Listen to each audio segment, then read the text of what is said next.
문희정의 핫 키워드. 가장 뜨겁고 궁금한 국제 이슈를 분석하는 시간입니다. 문희정 국제정치평론가 전화 연결돼 있습니다. 평론가님 안녕하세요. 네, 안녕하세요. 네, 지난 주말에도 홍콩에서 반정부 시위가 계속됐는데 먼저 이 부분 상황 정리를 좀 해주시죠.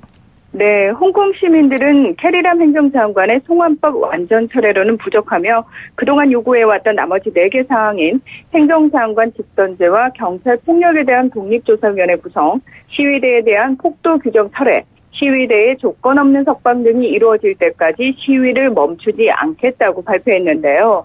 지난 주말에도 전체주의 반대를 주제로 대규모 반중국 시위가 열렸고 경찰은 물대포와 체류탄을 발사하며 강경 진압에 나섰습니다.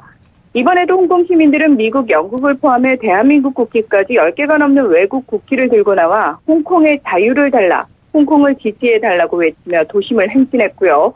일본 도쿄와 호주 시드니 등 세계 20개 국가에서도 홍콩을 광복하고 시대를 혁명하자는 구호와 함께 검은 옷과 마스크, 노란색 헬멧 등으로 연대를 표시하는 시위대의 지지 시위가 열렸습니다. 네. 그리고 특히 지난 28일, 그러니까 토요일이었는데 이날이 우산혁명 5주년을 맞는 날이었죠. 그렇습니다. 약 30만 명의 시민들이 우산혁명 5주년을 기념하는 집회와 행진을 했는데요.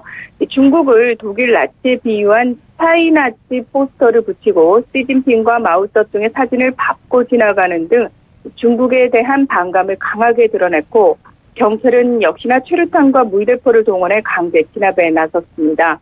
이 우산혁명은 중국 정부가 2017년부터는 행정장관 직선제를 하겠다라고 약속을 했지만 갑자기 2014년 8월 31일 이 중국 전국인민대표회의 전인대 상무위원회가 사실상 그 부분을 거부를 결정한 것에 대해서 홍콩 시민들이 불복종 운동을 벌인 건데요.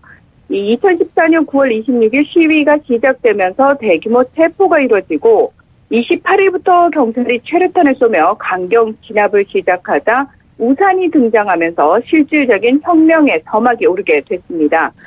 그해 12월 15일까지 무려 1000여 명의 시위 주동자가 체포되고 79일간의 우산혁명이 사실상 실패로 끝나면서 이후 시위에 가담했던 인물들에 대한 본격적인 탄압과 중국 중앙정부의 간섭이 노골화되기 시작했는데요. 이 우산혁명의 실패와 후폭풍을 경험했기 때문에 이번 송환법 반대 시위대는 결코 쉽게 타협하고 물러서서는 안 된다는 절박함이 더한 것이라고 할 수 있습니다. 네. 자, 그리고 내일도 대규모 집회가 예정이 돼 있죠? 네, 내일 10월 1일은 중화인민공화국이 세워진 지 70주년이 되는 국경절로 이 법정 공휴일만 7일에 달할 정도로 중국 정부가 공을 들이고 있는 중요한 날인데요. 기념대회는 물론이고 시진핑 국가주석의 중요 담화 발표, 또 장병 15,000여 명이 참여하는 역대 최대 규모로 치러질 열병식과 군중 퍼레이드 등이 계획돼 있는 것으로 알려졌습니다. 네. 또 홍콩 대규모 시위를 주도해온 민간인권전선은 국경절인 다음 달 1일 오후 2시 빅토리아 공원에서 집회를 열겠다고 밝혔는데요. 홍콩 경찰은 일단 이를 허가하지 않았기 때문에 이 시위를 강행하는 시위대와 또 경찰의 격렬한 충돌이 다시 벌어질 것으로 예상이 되고 있습니다. 네. 내일이 또 중국에서 가장 큰 국경일이고 그래서 전 세계의 이목이 중국으로 쏠릴 것이기 때문에 홍콩 시위의 양상도 주목을 해볼 필요가 있을 것 같습니다. 자, 다음 소식으로 넘어가서요. 아마도 홍콩보다도 더 혼란스러운 나라가 아닐까 싶습니다. 아프가니스탄 대통령 선거가 치러졌는데 관련 내용 네네. 전해주시죠. 네, 현지 시각으로 지난 28일 18년째 내전 중인 아프가니스탄에서 2001년 탈레반을 몰아낸 후 4번째 대통령 선거가 치러졌는데요. 이 톨로뉴스 등 현지 매체와 외신 등에 따르면 투표는 이날 오전 7시부터 전국 4,942개 센터에서 2시간 연장된 끝에 오후 5시까지 진행됐습니다. 네. 선거가 치러지기 전부터 탈레반이 선거 당일 투표소 근처도 가지 말라며 선거를 보이콧하라고 주장하며 테러 공격을 공언했고 실제로 테러가 일어나기도 하는 등 우여곡절을 겪었는데요.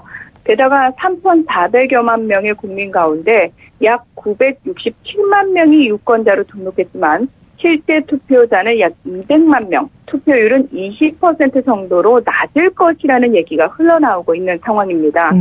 참고로 선거 결과도 3주 뒤인 10월 17일 이후에 예비 발표가 나오고 최종 발표는 11월 7일 이후에 나올 예정인데요.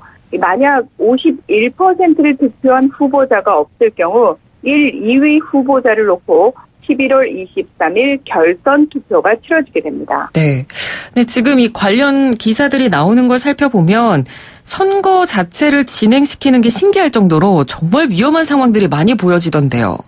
맞습니다. 일반적인 상황이라면 7,300여 개 투표센터가 마련되어야 하지만 무장반군 조직인 탈레반이 완전히 장악한 지역에는 아예 설치조차 하지 못했고요. 예. 그나마 마련된 총 5,373개의 투표센터 가운데 431곳 이상은 테러 등 치안 우려로 인해 막판에 투표가 취소가 됐습니다.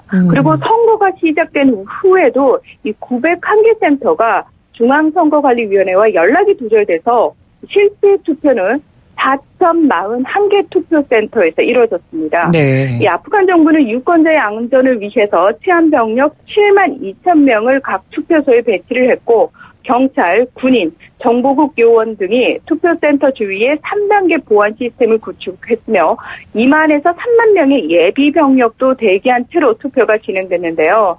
대형 테러는 발생하지 않았지만 국방부는 68차례의 테러 공격으로 2명의 경찰관과 1명의 민간인이 사망하고 37명이 부상했다고 공식적으로 발표했습니다. 네. 이렇게 테러 위협까지 있는 상황에서 아프간 정부가 좀 선거를 강행했다는 느낌도 있는데 어떤가요? 네, 원래는 지난 4월에 치러졌어야 할 선거가 한 차례 미뤄진 건데요. 네. 따라서 이 아프간 정부 입장에서는 더 이상 선거를 미루기 힘들었을 겁니다. 그럼에도 불구하고 말씀하신 것처럼 굳이 강행했어야 하는가에 대한 비판이 많은데요. 네. 이 탈레반과 IS의 테러 위협이 고조되는 가운데 당초 탈레반은 투표 연기를 요구했고 투표소를 공격하겠다는 공언과 함께 실제로 선거일이 다가오자 테러 수위도 높아졌기 때문입니다. 그리고 대선 후보로 등록한 이는 18명이지만 이미 3명이 사퇴를 했고 테러 위협 등으로 실제 유세는 제대로 열리지도 못했는데요. 그러다 보니 대부분 온라인 유세를 펼쳤고 이 주요 후보 6명 외에는 이렇다 할 캠페인도 진행하지 못한 것으로 알려졌습니다. 네. 또 오랜 전쟁으로 국고가 바닥난 정부가 선거까지 치른 다음에 앞으로 더욱 큰 경제적 부담에 시달릴 것이라는 우려도 제기됐는데요. 이 AP통신은 이번 대선이 결선 투표까지 이어진다면 관련 비용은 1억 5천만 달러, 우리나라 돈으로 1,800억 원에 달할 것이라고 추산했습니다. 네. 말씀해 주신 비용을 들어보니까 굉장히 액수도 높고 어마어마한데 이렇게 무리하게 강행한 것 치고는 투표율도 굉장히 낮다고 들었습니다. 네, 미국 워싱턴 포스트는 현지 시각으로 29일 보도를 통해 아프간 대선은 예상됐던 것보다 덜 폭력적으로 마무리됐지만 정부가 기대한 것보다 훨씬 적은 수가 투표했다며 이 낮은 투표율은 정부와 두 주요 대선 후보에게는 충격적인 결과라고 지적했는데요.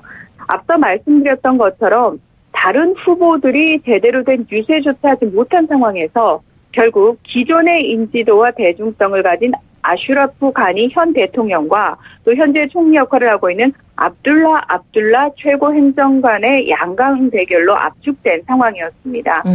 미국 뉴욕타임즈는 아프간 대선 투표율은 2001년 탈레반 정권 붕괴 이래 2004년 84%에서 2009년 35%로 확 낮아졌다가 2014년 약 60%로 나타났다고 보도했는데요. 네. 이 선거 모니터 그룹은 이번 대선에 굉장히 낮아진 투표율에 대해서 탈레반의 테러와 폭력에 대한 두려움이 커졌고 또한 부정선거에 대한 우려 그리고 선거가 과연 지난 18년간 지속된 충돌을 종식하고 평화를 가져올 수 있을 것인가에 대한 국민적 회의감 때문이다라고 분석을 하기도 했습니다. 네, 그렇군요. 그러니까 국민들이 뭐 선거를 해봤자 바뀌는 게 없더라. 뭐 이런 의식도 있었고 거기다가 이 부정선거에 대한 의혹까지 문제로 좀 불거진 상황이죠.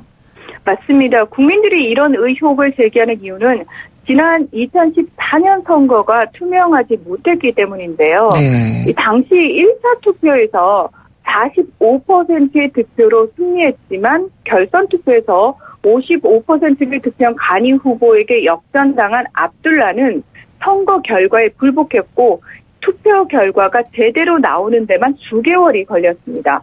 결국 가니와 압둘라는 미국의 중재 끝에 대통령과 최고 행정관 자리를 나눠 가진 채 지금까지 정부를 이끌어왔는데요. 그러니까 이 부분에 대해서 국민들이 불신이 깊어졌다라는 겁니다. 네. 이 아프간 정부는 본인 확인을 하는 생체 정보 기기를 보급해서 부정투표를 예방하겠다 이렇게 밝혔지만 실제 투표소에서는 그저 사진 대조에 그치는 경우가 대부분이었거든요. 네. 따라서 낮은 투표율과 이렇게 부정선거 의혹까지 더해져서 누가 당선되더라도 정통성을 가지긴 힘들어지고 정부의 통제력 역시 약화할 수밖에 없습니다. 또 가뜩이나 미국의 꼭두각시라면서 아프간 정부를 인정하지 않는 탈레반과의 협상은 더 험난해질 것이 불을 보듯 뻔해져서 아프간의 평화 역시 더 멀어졌다라고 볼 수 있습니다. 예, 그렇군요.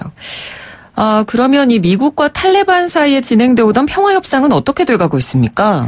네, 현재 멈춘 상황인데요. 네. 지난 4일에 저희가 이 시간에 미국과 탈레반이 협상 시작 1년여 만에 드디어 평화협상 초안에 합의했다라고 전해드렸는데요. 네네. 네, 물론 당시에도 이에 대한 비판과 우려의 시각이 더 많다는 말씀과 함께 초안이 발표되던 당일 탈레반이 테러를 저질렀다는 얘기도 했습니다. 얼른 발을 빼고 싶어하는 미국의 성급한 마음을 비웃기라도 하듯 탈레반의 테러 공격은 그 후로도 계속됐고 아프간 내부뿐만 아니라 미국 내부에서조차 과연 평화협상이 합의된 것인지에 대해서도 의문을 제기하던 상황이 펼쳐졌는데요. 네. 이 아니나 다를까 도널드 트럼프 미국 대통령이 지난 7일 트위터를 통해서 탈레반과의 협상은 죽었다며 대통령 별장인 캠프 데이비드에서 무장반군 조직 탈레반 최고 지도자들과의 비밀 회동을 취소하고 탈레반과 초안에 합의한 아프가니스탄 평화협정을 중단한다고 발표해버립니다. 네. 이 트럼프 대통령은 지난 5일 아프가니스탄 수도 카불에서 미군 등 12명이 희생된 공격을 언급하며 탈레반이 어렵게 합의한 아프가니스탄 평화협정을 없던 일로 만들었다고 비판했는데요. 그러면서 직접적으로 도대체 어떤 인간들이 그들의 협상 지위를 강화하려고 이렇게 많은 사람을 죽이느냐며 분노하기도 했습니다. 네. 상황을 보니까 당분간 평화협상이 재개되기는 쉽지 않겠네요. 네, 협상에서 유리한 고지를 점하기 위해 테러도 서슴지 않는 탈레반에 대한 신뢰성에 의문을 제기하는 목소리가 늘어나면서 트럼프 대통령의 운신의 폭이 상당히 좁아졌다고 할 수 있는데요. 네. 이런 가운데 탈레반 그 대표단은 지난 13일에는 러시아 모스크바, 또 17일에는 이란 테헤란, 그리고 22일에는 중국을 방문해서 이렇게 중단된 평화협상에 대해 논의한 것으로 알려졌습니다. 이 과정에서 중국이 미국과 탈레반 사이의 중재자 역할을 자임하기도 했지만 트럼프 대통령은 지난 25일 유엔 총회 기조연설에서 탈레반을 향해서 테러의 근절을 촉구하는 등 공식적인 비판을 이어갔는데요. 대통령 투표일까지 테러를 저지르는 탈레반에게 트럼프 대통령이 섣불리 숙이고 들어갈 수 없는 데다가 다시 평화협상을 재개할 그럴싸한 명분이 대외적으로 형성되지 않은 상황에서 협상 테이블에 공식적으로 앉기가 힘든 게 현실입니다. 네. 따라서 현재 14,000명의 미군이 주둔하고 있는 상황에 어떻게든 변화를 주고 싶어하는 트럼프 대통령의 고민은 더 깊어질 수밖에 없는데요. 하지만 상대적으로 탈레반보다 전력이 한참 부족한 아프간 정부 입장에서는 미군의 철수가 늦춰지는 것을 더 반기는 아이러니한 상황이라고 할 수 있습니다. 네, 알겠습니다. 오늘 말씀 잘 들었습니다. 고맙습니다. 네, 고맙습니다. 네, 지금까지 문희정 국제정치평론가였습니다.